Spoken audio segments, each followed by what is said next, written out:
السلام عليكم ورحمة الله وبركاته، وأهلا بكم في حلقة جديدة من برنامج شاهد على العصر، حيث نواصل الاستماع إلى شهادة مؤسس ماليزيا الحديثة رئيس الوزراء الماليزي تون مهاتير محمد. معالي الدكتور، مرحبا بك. حينما توليت السلطة في شهر يوليو عام 1981 كان وضع ماليزيا غير ما كانت عليه اليوم. ما هي أهم إمكانات ماليزيا ومواردها حينما توليت السلطة؟ The country was well governed. There was no disturbances politically or otherwise. But the country was not doing well. The economic growth was very low, and generally the progress of development was very slow. The population of Kuala Lumpur at that time was less than 1 million. هل تذكر مستوى دخل الفرد آنذاك؟ I know it is very low, but I don't remember the exact figure. كيف نما دخل الفرد بعد ذلك، وكيف تركت الوضع الاقتصادي حينما غادرت السلطة في العام 2003؟ When I resigned in 2003, the per capita income had reached between 11 to 12,000 US dollar, and the country had grown quite well, and the population of Kuala Lumpur at that time had Greater Kuala Lumpur had exceeded more than 3 million people, where it was only about less than 1 billion before. كان حلمك أن تحول ماليزيا إلى بلد صناعي. هل كانت ماليزيا تملك الإمكانات لتتحول من الاقتصاد الزراعي إلى الاقتصاد الصناعي؟ Actually, the country had little potential to industrialize because there was lack of capital, lack of know-how, and also lack of knowledge of markets, etc. We had no big companies at that time involved in manufacturing. We were only manufacturing as a substitute for imports, and that it was meant only for the local market. So our industrial development at that time was very, very low. We had not yet become a big exporter of manufactured goods. ما هي أهم المشروعات والأهداف التي وضعتها أمامك للنهوض بماليزيا؟ Well, we studied our assets. Our main assets at that time was a very good workforce, and cost of labor was cheap, and we have good infrastructure and all the things needed to set up factories. The only thing we needed was capital and know-how with regard to manufacturing. And for this, of course, we decided that we would invite foreign direct investment. This was early days, because in those days, many nationalists do not like to have foreign-owned industries in their own country. But since we had no knowledge about industries, to industrialize, we had to accept the fact that we need foreign investment and foreign expertise. That was how we stimulated the growth of industry in Malaysia. أنت أطلقت سياسة النظر شرقاً في الوقت الذي كل الدول النامية التي تريد أن تنهض تنظر إلى الدول الغربية. ما هي فلسفتك في النظر شرقاً تجاه اليابان وتجاه كوريا وتجاه الصين؟ I had visited both Europe and the Far East and the countries like Japan and Korea and China, and I noticed that the countries in the East were very dynamic. They were rebuilding, and they were trying to catch up with the European countries. The European countries, on the other hand, were previously good models, but they have sort of stagnated. They have reached a certain level of development, and they felt that there was no need to be very aggressive in their development. And of course, compared to the Eastern countries which want to be developed and to catch up with Europe, they were better models for us as a developing country, also trying to industrialize like Japan and Korea. ما هي أخلاقيات العمل التي أعجبتك في الكوريين واليابانيين؟ The Japanese and the Koreans are very hardworking people. They're willing to accept low wages at the early stages because they felt that they need to recover from the effects of the war and to rebuild their country. And we don't see this in Europe.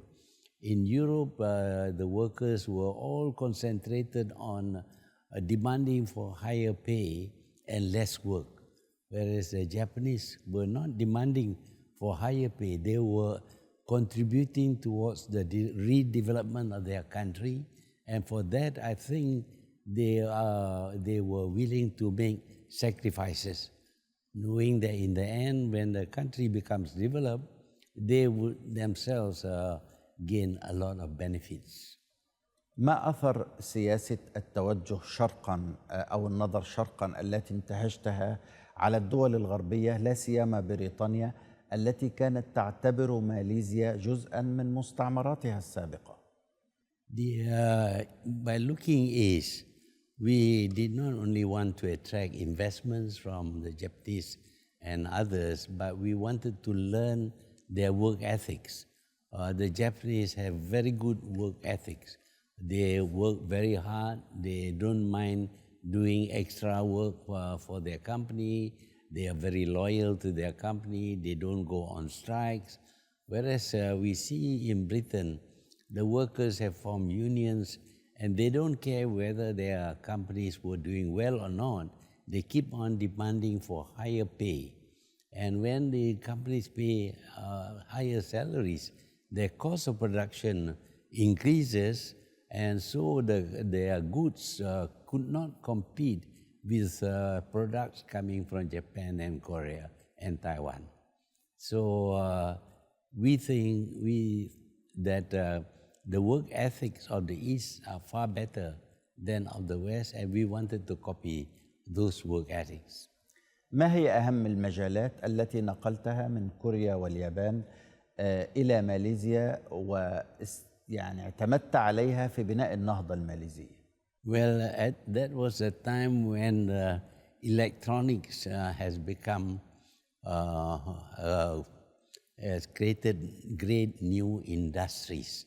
And we find that our people can cope with manufacturing electronic components and products.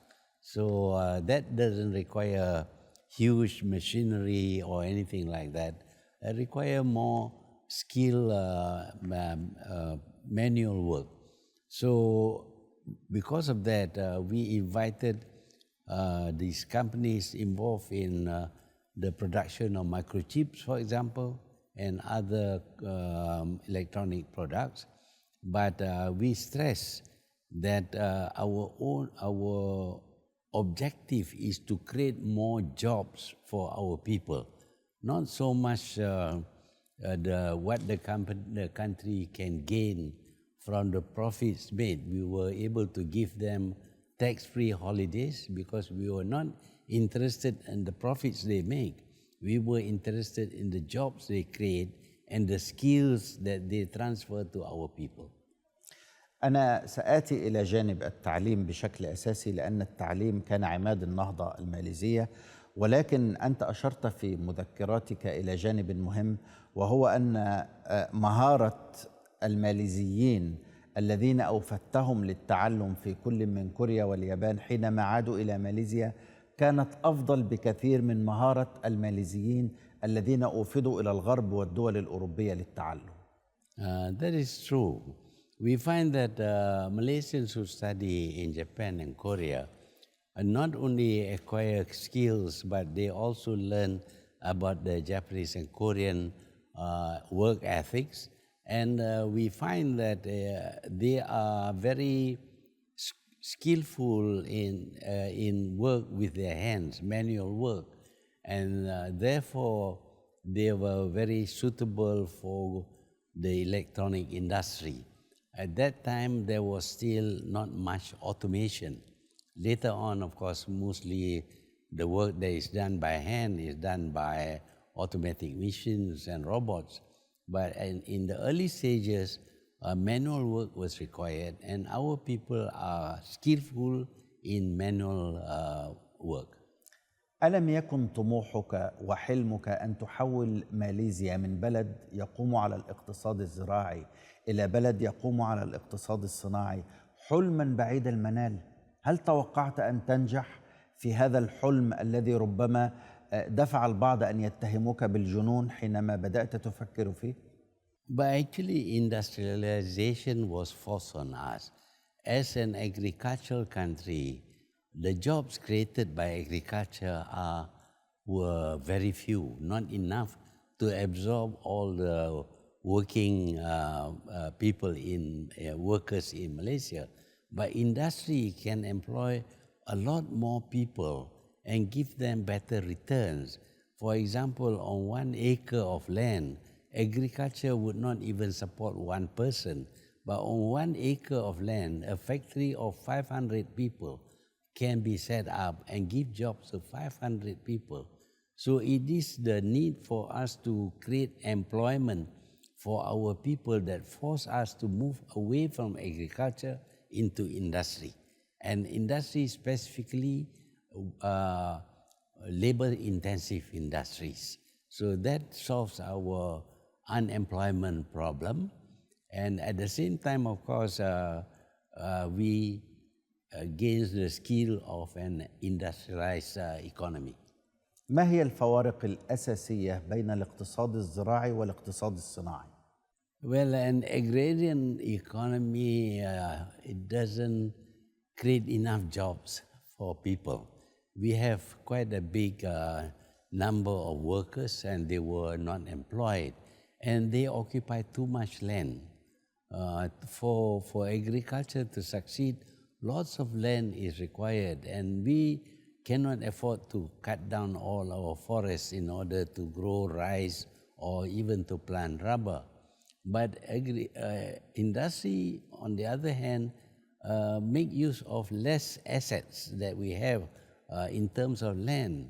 On a piece of land, we can have a huge number of industries, employ thousands of people, where in agriculture, that piece of land can only give jobs to maybe 10 or 20 people.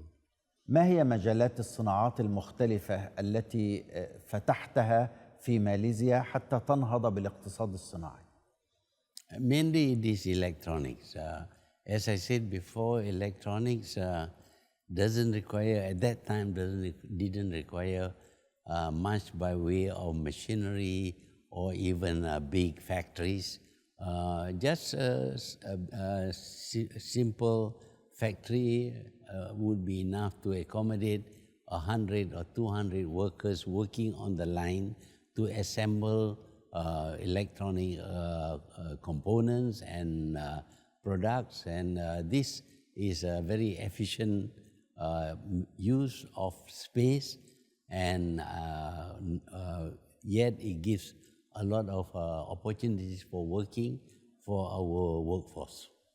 أنا زرت المصانع في الصين ورأيت العمال هناك يعملون تقريبا 12 ساعة في اليوم دون كلل. أنت هنا كانت لديك مشكلة في كسل الملاي. كيف عالجت مشكلة الكسل والصناعات الإلكترونية والصناعات بشكل عام تحتاج إلى ساعات عمل صعبة؟ Well, the fact that they don't work so hard means that we can employ more people. And for example, if Chinese workers work at a stretch 12 hours, we would have 2 shifts. And 2 shifts means more employment for people. Of course, the wages are quite low. And industries, foreign industries find that having 2 or 3 shifts is possible in Malaysia without too much expenditure. النهضة الصناعية تحتاج إلى تعليم مهني وتقني وليس مجرد شخص يدخل إليها. هل دفعك ذلك إلى أن تنمي مجال التعليم في مجال التعليم المهني أكثر من مجالات التعليم الأخرى المتعلقة بالدراسات النظرية؟ For example, we have to improve our knowledge of technology, of working to a specified time, very disciplined type of work. At the same time, of course, in order to train our workforce, we send quite a number of our people to work in Japan and in Korea, in Japanese factories, for example, so that they gain the skills as well as understand the way of working of the Japanese workforce. So it was very beneficial for upgrading the skills of our people. ما هي الأخطاء الأساسية التي وقعت فيها حينما بدأت الخطوات الأولى لنهضة ماليزيا؟ Mostly it is a problem of culture. Our work ethics are not the same as the Japanese, and it's very difficult to follow to copy the way of work of the Japanese. So sometimes, of course, we find that we cannot give them very high wages because their productivity was very low. So our problem, of course, is that the workers do not seem to want to improve the efficiency of their work so that they can bring down costs of production as well as increase their own income. مفهوم أو مصطلح أخلاقيات العمل استخدمته كثيرا في مذكراتك ونستخدمه كثيرا في النقاش الآن. هل يمكن أن تشرح للمشاهد الذي يتابعنا ما هو مفهوم أخلاقيات العمل الذي تقصده والذي يوجد بشكل ناجح لدى اليابانيين والكوريين ويفتقده الماليزيون؟ Malaysia is a country which is easy to live in because there's plenty of food, there's plenty of water. You don't have to work very hard in order to grow rice and also to catch fish. So there are not too many challenges. On the other hand, the Japanese and the Koreans live in cold climates. They need a lot of clothing. They need to work very hard in order to gain support, in order to support their cost of living. And their attitude towards work is that it is important for them to work very hard because only then can they improve their standard of living. But in Malaysia, people can live without working too hard. Sometimes paddy planters, for example, work only half the year. 6 months of the year, they don't do any work at all. Of course, in a factory, they have to change. They have to work to in a disciplined environment. They have to come to work at a given time, work for the specific hours, etc.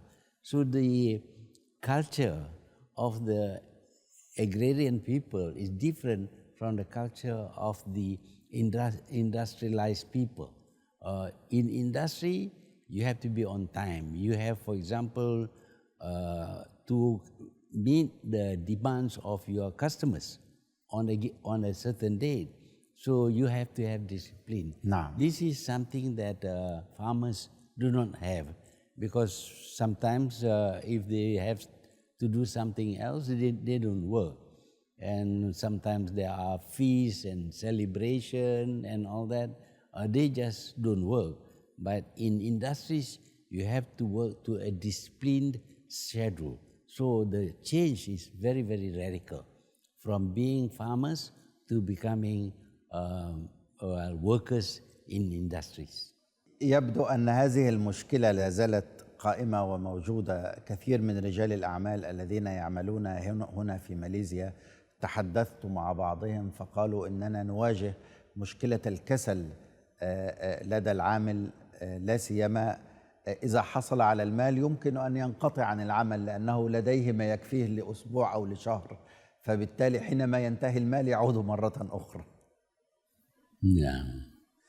أنت لم تحقق النجاح بسهولة، بل واجهت كثيرا من التحديات والفشل أحيانا، لكنك كنت تنهض سريعا وتعالج المشكلات.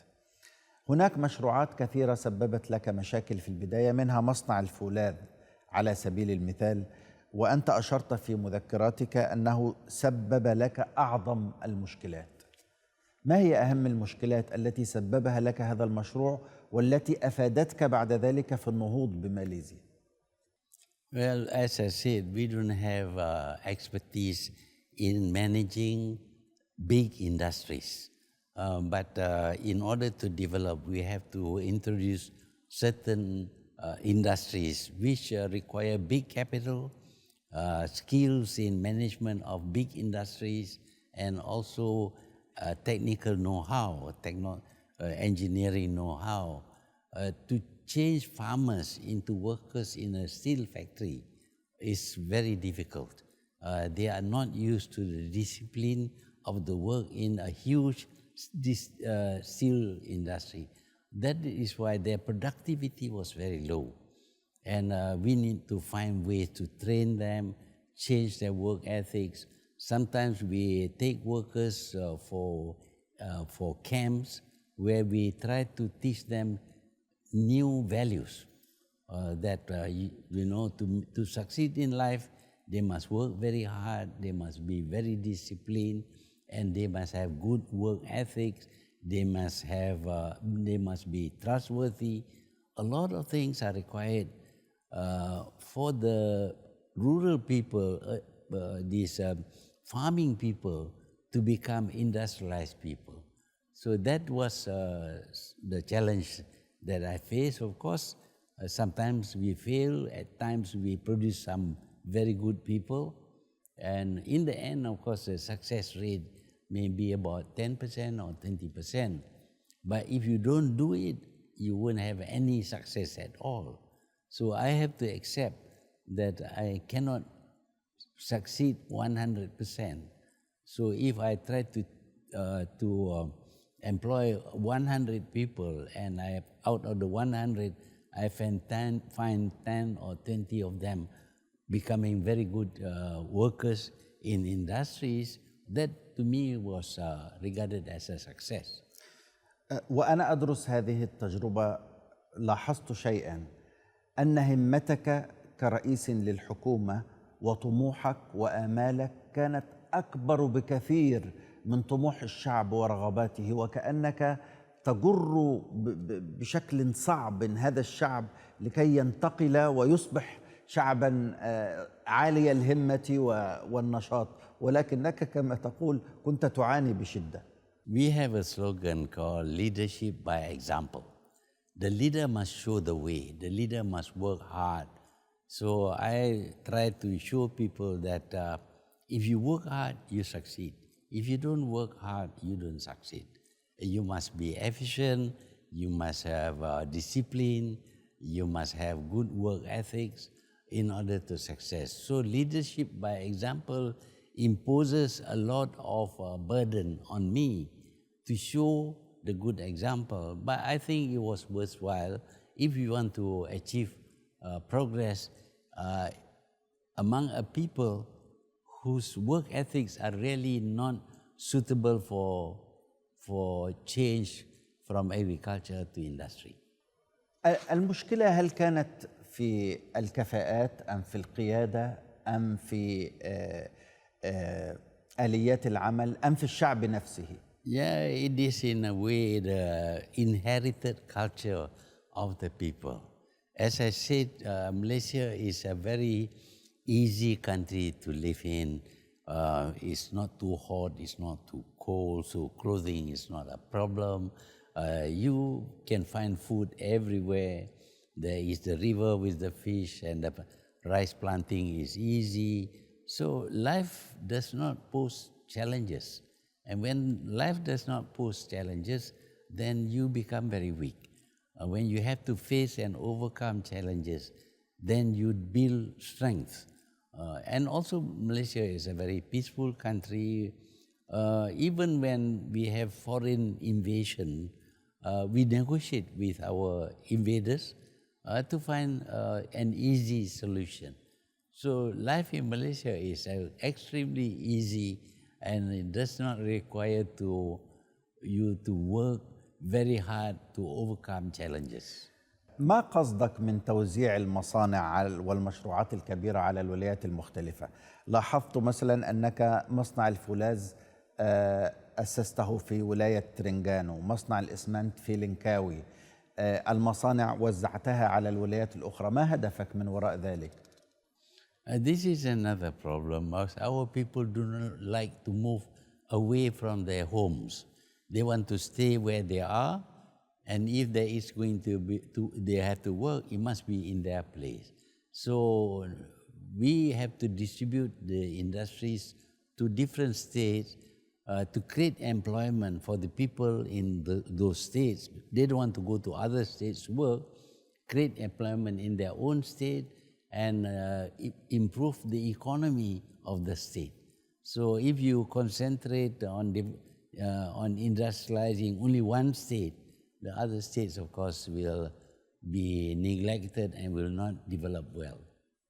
أنا أشعر بحجم معاناة ضخم أنت عشت فيه مع هذا النجاح الذي تحقق. هم لا يريدون أن ينتقلوا إلى المصانع، نقلت لهم المصانع إلى أماكنهم. أردت أن يعملوا، كانوا كسالى في العمل وفي الإنتاج، وواجهت المشاكل، ومع ذلك استطعت أن تحقق هذه النجاحات. Well, if you want to lead successfully, you must be prepared to face challenges, to find solutions for the problems that you have to face. If you cannot solve problems like the character of our people, then of course the country will not progress. أنت تحدثت بإعجاب عن تعيين إريك شيا مديراً لمصنع برواجة للفولاذ. كيف نهض هذا الرجل بصناعة الفولاذ في ماليزيا؟ He was already successful in the automotive business. He used to manufacture parts for heavy equipment, etc., in a very small way, of course. So I thought this man has got ideas. He understands management. He understands the management of money in particular. And when I find that the steel industry was not doing well, I thought that he would be a suitable person to, run a steel factory, which is, of course, much more difficult than the kind of industries he was involved in. لكن هذا الرجل الذي حقق هذا النجاح الكبير لطخت سمعته، اتهم بالاختلاس، لوحق قضائيا في سويسرا. وحينما وأنا أدرس هذه المرحلة أيضا لم أجده وحده، وإنما كثير من الذين حققوا نجاحات في هذه البلد شيئا ما لحقهم اتهامات، اختلاسات، سجون، تصفية أعمال، وكأن هذه حرب على النجاح وسط بلد للأسف يعرف شعبه أو يمتاز شعبه بالكسل. You cannot please everybody. You do what you think is best for the people, but even then there will be people who will disagree with you, who will say that, we don't need a steel industry, we don't need big industries. That is their opinion, and because of that, they always find fault with what I was doing.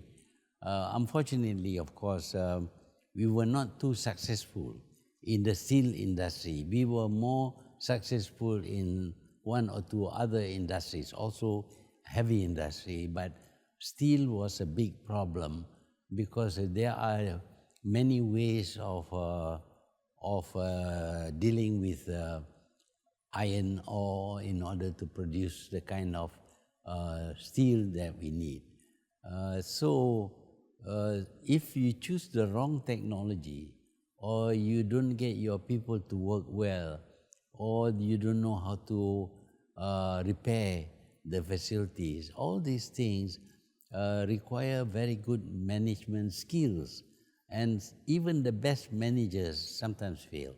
So I have to accept the fact that sometimes, of course, we fail, and sometimes we succeed. But simply because we fail doesn't mean we should stop. We should try. I used to tell people, if you fall, get up and walk again. You see, you don't just lie down because you have fallen. You must strive to overcome your problems. أنا لاحظت أن كثيرا من الناجحين إما يتهمون بالفساد أو تلفق لهم الأشياء من الكسالى للأسف والفاشلين. هل ثقافة النجاح تعني أن المخاطر والتحديات التي سيواجهها الإنسان ستكون كبيرة وعليه أن يخشى من هؤلاء الفاشلين الكسالى؟ Yeah, when you reach the top, there would be opportunities for corruption. It depends upon you. If you allow yourself to be influenced by this abuse of power, then of course you will not be successful as a leader. You may be successful for a short while, but not in the long run. So it is important that when you are leading the people, you have to maintain good values. And among the good values you must maintain is not to abuse the authority or the power given to you. Although you can take things for yourself, because of that power, you must not do it, because it will reduce your reputation in the eyes of the people, and you will not be a leader for long. قل لي بصراحة وللتاريخ، هل تعرضت لمحاولات إفساد حينما توليت السلطة في البداية وخلال سنوات رئاستك للحكومة؟ Yes, many times different people come to see me, to tell me, to offer to me shares and money and things like that. I have to be very disciplined. I will have to tell myself that if I do this, I will fail. So I don't want to fail. So because of that, I rejected offers of money, of shares, of position, etc. All these things I refused. And not only did I refuse for myself, I didn't even allow my children to be influenced by this kind of thing, because sometimes they try to go through my children to get at me, giving opportunities for my children so that my children will influence me. That I stopped completely. My children cannot be involved in businesses with the government. They cannot even join the political party which I was heading at that time. They had to stay out of politics. So to lead requires a great deal of discipline and self-denial. You have to reject what is wrong and try to do what is right. لكن بالنسبة لهذه النقطة، أنت اعترفت في مذكراتك بأن ابنيك ميرزان، ابنك ميرزان حصل على أسهم، كان يعمل في شركة مدير لها، ومخزاني حصل على تراخيص استيراد، واتهمت ولا زلت متهما من خصومك السياسيين بأنك سمحت، ربما لم تكن أنت شخصا فاسدا، ولكنك سمحت لأبنائك بأن يتورطوا في الفساد. That is their accusation. Of course, they must say this of me, otherwise they will not be able to defeat me in politics. They have to say that I was practicing all these wrong things, but in fact I didn't. Majority of the people continued to support me, so that I was able to last for 22 years, led and win 5 elections during my time with very big majorities. But there will be some people who will always say bad things about you. I accept that as a politician, it is normal for people to, say bad things about each other. ربما آتي لموضوع أبنائك بشكل مفصل فيما بعد، لكنك مثل كثير من المسؤولين الذين يأتون من بيئات متوسطة ومن مدن صغيرة يصبحون لهم مكانة ووضع في السلطة، يقصدهم الأقرباء، يقصدهم المعارف، يريدون منهم أن يقدموا تسهيلات. ماذا فعلت مع أقاربك، لا سيما وأن خصومك السياسيين يتهموك أيضا بأنك سمحت لأقاربك بأن يغتنوا خلال سنوات حكمك وكذلك كثير من معارفك؟ With my relative, practically none of them became rich. But a lot of other people who show ability, who have succeeded in their businesses, they were given more opportunities during my time than before. Some of these people are very, very clever, very, very good, but they meet problems with the bureaucracy. And if the bureaucracy sometimes reject them or does not give them the right service, they have a right to appeal to me. And when they appeal to me, I study the pros and cons, and if I find that their proposals are good, I help them to do what they plan to do. Otherwise they will never succeed. لأنهم أقربائك أم لأنهم ماليزيون يريدون أن ينهضوا بالبلد؟ Not my relatives, none of my relatives. In fact, at the time when I was Prime Minister, many of my relatives are very, very poor indeed. And even after I left, they are still very poor people. And my children succeeded in life only after I stepped down as Prime Minister. But with other people, if they show good potential, good ability, and they are good in their business, I think I should help them grow even faster.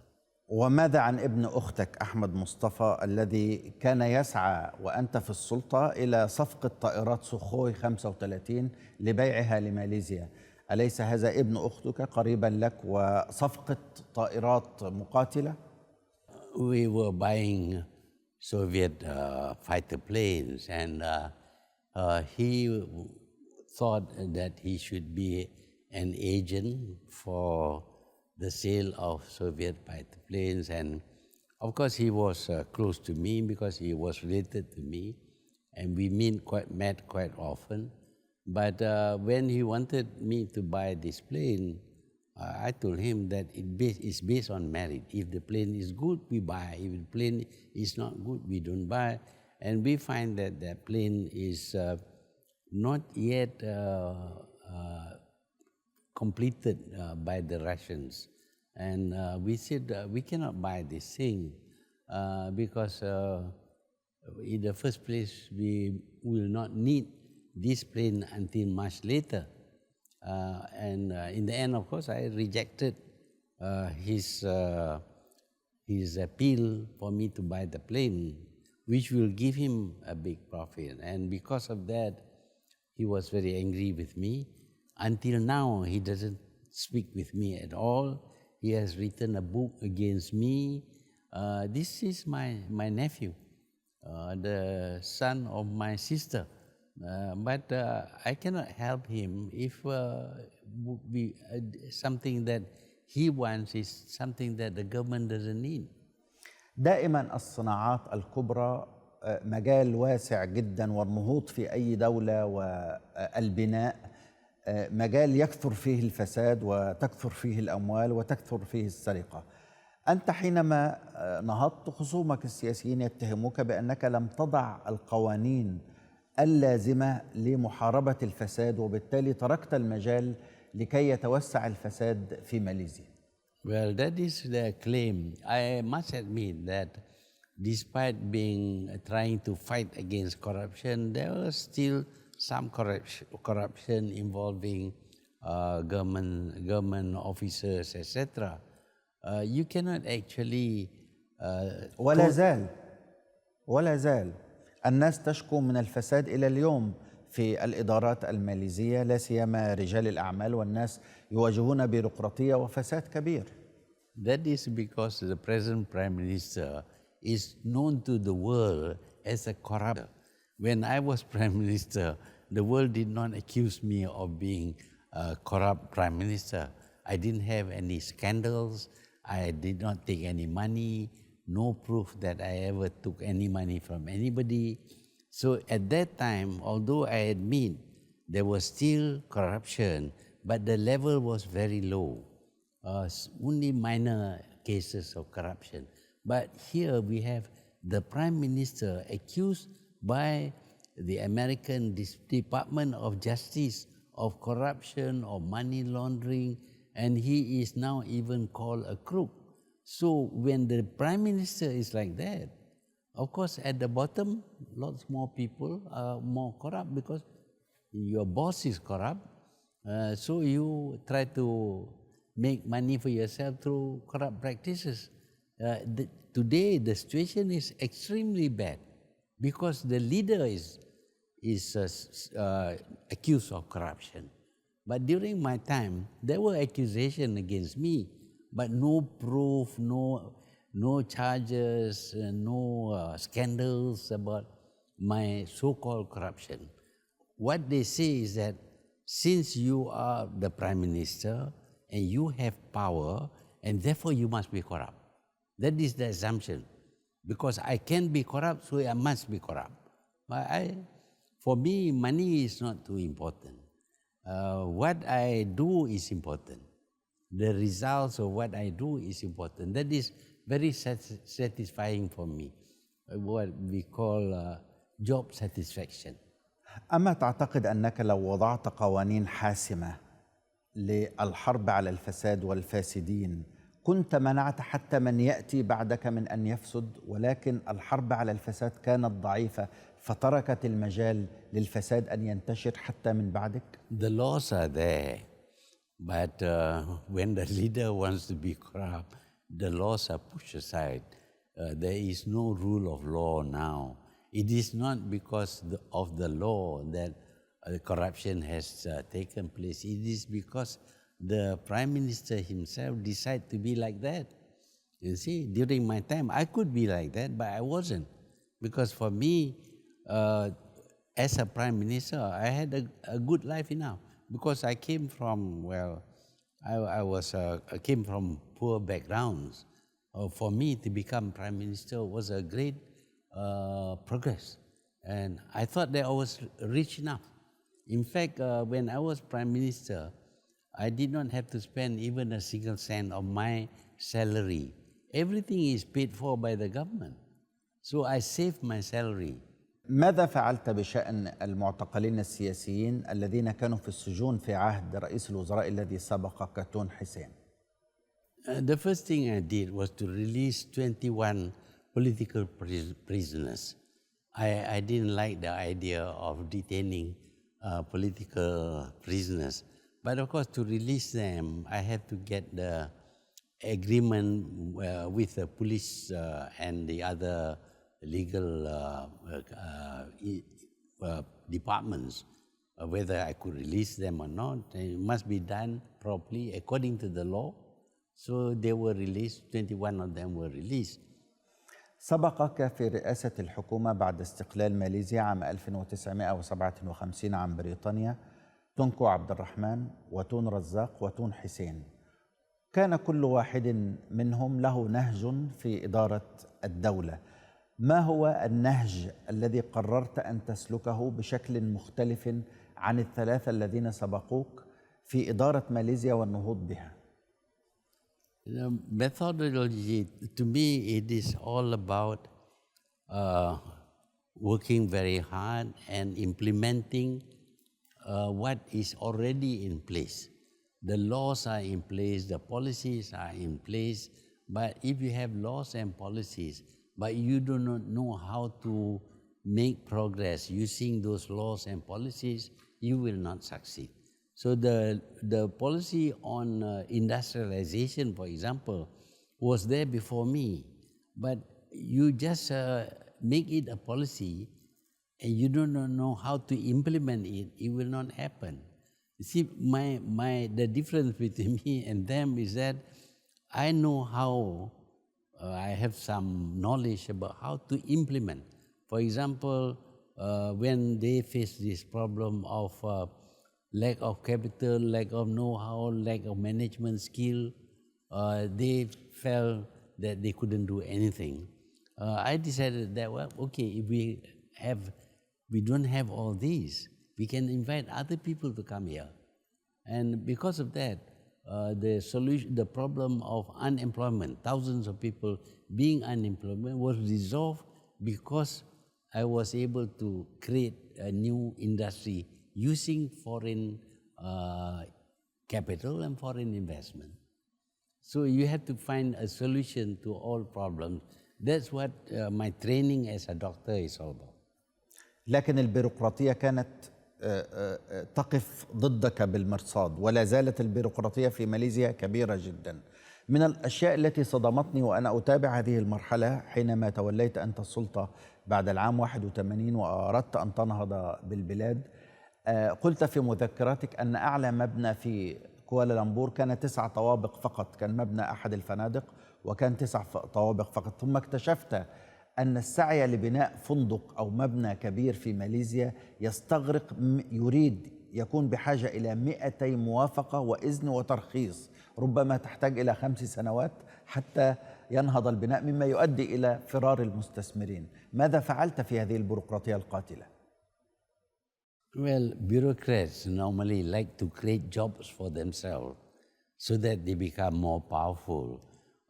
If something does not require a license, then they create a job that you want to do this, you need a license. Then you have to come to them. So when they create jobs for themselves, I mean, they will need a bigger bureaucracy, etc. This is, to me, wasteful. What I did was to reduce the number of work that needs to be done. Some things can be done in a different way. For example, I decided on privatization. Remove a whole government department to the private sector so that the government doesn't have to spend money paying salaries, allocating funds for that department, etc. Move it out into the private sector. The private sector will pay the salaries, will manage. ما هي هذه الوزارة؟ Well, in the case when I decided on privatization, partly is because I wanted to reduce the number of people working for the government. The first thing I did was to move out the telecoms department. When the telecoms department was moved out, the workers also followed, and every year we used to allocate 200 million ringgit to the telecoms department. Now we don't have to because it is a private entity, and because it is a private entity and run as a business, they make more profit and they pay their workers better and they pay more taxes to the government. So instead of spending $200 million to sustain a telecoms department, now I earn money in terms of income tax or corporate tax from the privatized telecoms department. And we did this with highways, with a lot of things.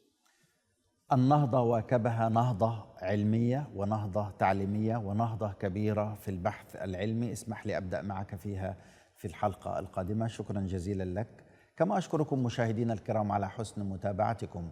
في الحلقة القادمة إن شاء الله نواصل الاستماع إلى شهادة الدكتور مهاتير محمد، مؤسس ماليزيا الحديثة وقائد نهضتها. في الختام أنقل لكم تحيات فريق البرنامج، وهذا أحمد منصور يحييكم، والسلام عليكم ورحمة الله وبركاته.